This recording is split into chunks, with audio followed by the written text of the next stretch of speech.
Good afternoon, everyone. Welcome to 10 Minutes with Lucy Cleland, Editor-in-Chief of Country and Town House. Welcome, Lucy. How are you? I'm in fine fettle, thank you. The sun is shining. The rhododendrons are looking stunning in the New Forest where I am for lockdown. My kids are being looked after somewhere, and all is well, thank you. How totally idyllic. That is one of the pluses of lockdown, that we are all able to appreciate nature a little bit more and be outside and to stop and to be slightly calmer. But how has Corona changed things for Country and Town House? How are you all doing? I know before we press play, you mentioned that everyone was going to be coming back to work on the 1st of June, which is really exciting. Yeah. So as soon as we kind of, things were hotting up, we obviously closed the office. We made the decision that advertising was going to be incredibly tricky if retail was closed, if travel was closed. We decided to push ahead with the issue that we were working on, which was a beautiful issue with Arizona Muse on the cover talking about climate change and nature. So it resonated really well. So we were very lucky to be able to continue that issue. Once that went to bed, we decided to halt print production until July, where I think life will begin to unfurl a little bit. We're not sure how much. So we furloughed the print team and we very much kept on the online team. The great thing is that we've had, my husband and I, who run this independent business, have had these few weeks to work on the business rather than in the business. So we've actually honed everything down to our essentials. We've done our mission, our vision, our values, and we've got a new tagline, which has been communicated to the whole team. We've made a pledge that 25% of our output will be around sustainability in the loosest sense of the term. By that I mean independent, local, transparency, organic, natural. So that's a pledge we've made when we're dealing with our content. We happened to be in an investment round for the business when lockdown came. I'm happy to say that investment has gone forward. Excellent. That's really good news. Yeah, probably one of the only businesses who might have got investment in this, apart from Zoom, maybe. Yeah. So it chimed rather cleverly for us to be able to concentrate on the business in a strategic way, rather than rapidly churning out monthly magazines. Yeah. So there was a big push on digital, which we've been able to really concentrate on. That's amazing. It sounds like you totally used the time very wisely to kind of remove yourself from the situation and focus on what's to come in a really positive way. I'm looking forward to seeing the new Country and Town House. Yeah. So what issue are you working on? It won't be that new, but yes. Sorry.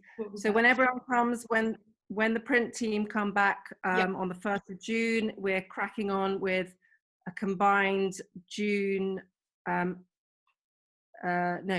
and August issue, apologies. Great. Coming out in July. It's billed The Summer of Love.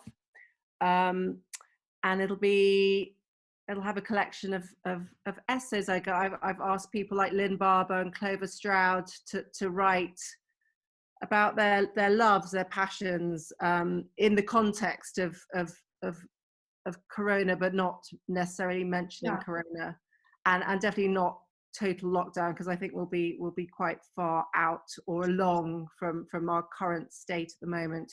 Okay. So really beautiful. It chimes with the kind of 70s nostalgic trend and getting back to nature, but a real kind of love letter to things these talented writers love. So that's the first issue that will be out. We're also straight away cracking on with our annual interiors guide, which had been postponed, and also our Great British and Irish Hotels guide, which had also been postponed. So we hope to resurrect those and hit the ground running with producing those in kind of late summer. Brilliant.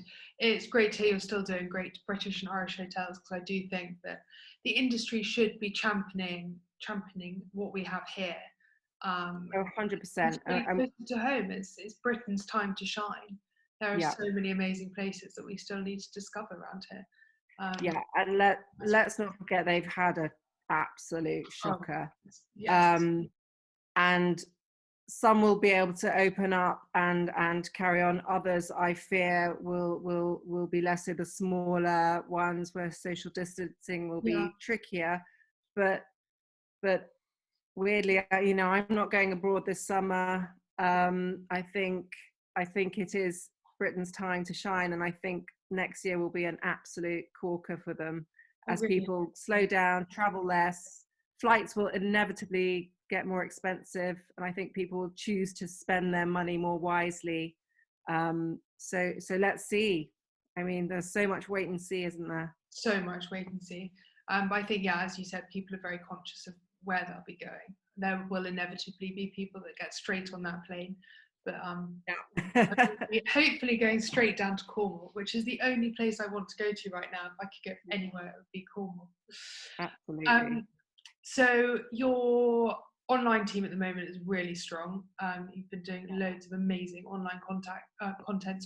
Who is the best person to contact for online features? And so Rebecca Cox, Rebecca Cox is our online editor.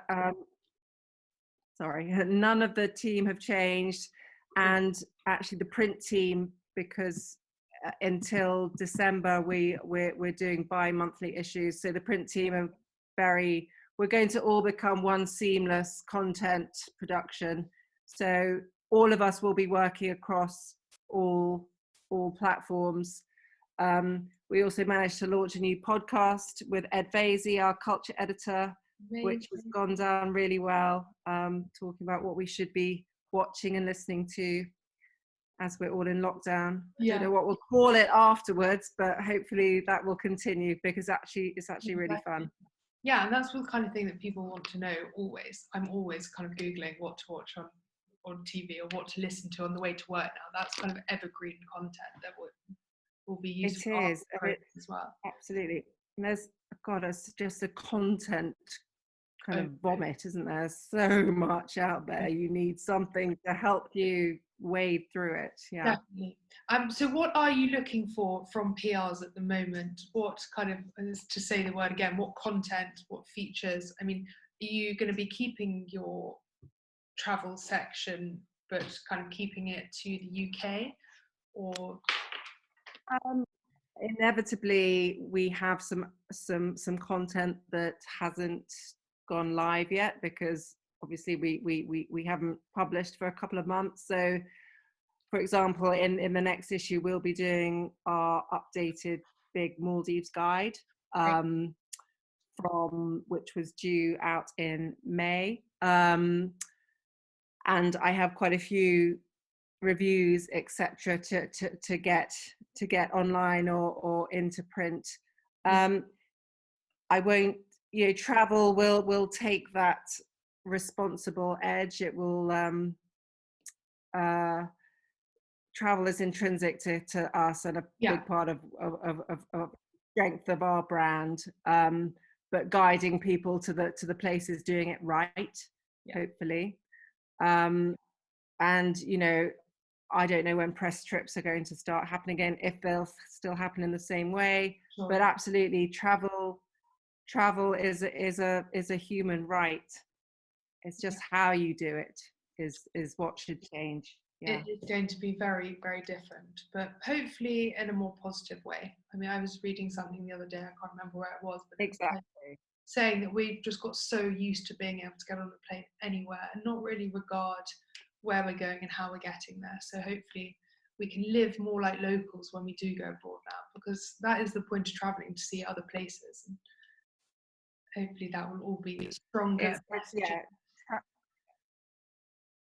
Travel is the journey, and it's education and global understanding. Otherwise, it's pretty wasteful.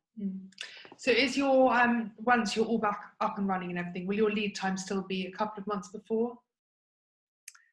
So we've got June and July, then we've got July, August issue, then we have a September, October issue coming out beginning of September. So the deadline for that would be 6 weeks in advance. Great. So I would say, yeah, so I'd say 2 months to 6 weeks in advance. I'm not changing pages per se. The issues might be bigger, but this 25% sustainability content will follow through. So that's obviously of interest. Will that be a standalone section, or will it be fed into? No, it will be, if we can make a choice over one product over another, or one hotel over another, we'll make those right choices. Brilliant. Guiding the readers to do the same. But our huge push and this 360 approach to content will be, on our social media, on our online, on our newsletters. We've done a whole huge strategy. I think what we do really well is connect the right brands with our audience. So that's the kind of marriage made in heaven of our brands reaching our audience and following through that. So however they want to do that, however we can facilitate that, that is the magazine. What we stand for is bringing the right things to the right people. Brilliant. And your newsletters are brilliant. So anyone listening, I would very much recommend signing up because they're great. Yeah, no, nice bit of good news. And we'll be rolling out individual. We're changing the whole thrust of the website. It's all exciting. Great. When will the new website come out? The new website. It used to be branded What's On. It was very much a culture-driven events website. Obviously, with events not really happening in the real space. Yeah. We thought, hang on, we have all this content. We've honed down to 8 pillars of content: interiors, travel, schools, property, food and drink, culture, and health and well-being. So those are our content pillars, and we will be building strategies around each of those, and so our audience can be informed with what they want to be from our website. We'll be reaching out direct with content relevant to them. Brilliant. Lucy, that all sounds super exciting and a good note to end on. Thank you so much for your time. I'm very much looking forward to seeing the new and rebranded Country and Townhouse. So thank you so much.